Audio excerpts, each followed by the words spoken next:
Youth wing Palnadu జిల్లా president. ఈయన సాయంత్రము 9:30కి రెంటచింతల నుంచి రెంటాల వెళ్తుంటే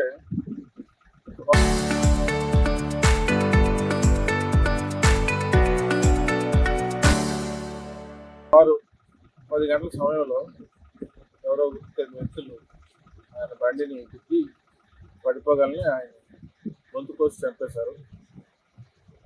ఇందులో ఇలా విలేజ్లో అయితే ఆధిపత్య పోరు జరుగుతుంది.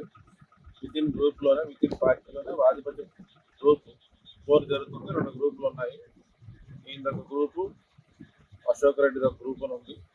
సో ఎవరు చేస్తారో ఇంకా కన్ఫర్మ్ కాలేదు. మేము ముద్దాయిని ఎస్టాబ్లిష్ చేయడానికి దర్యాప్తు చేస్తాం.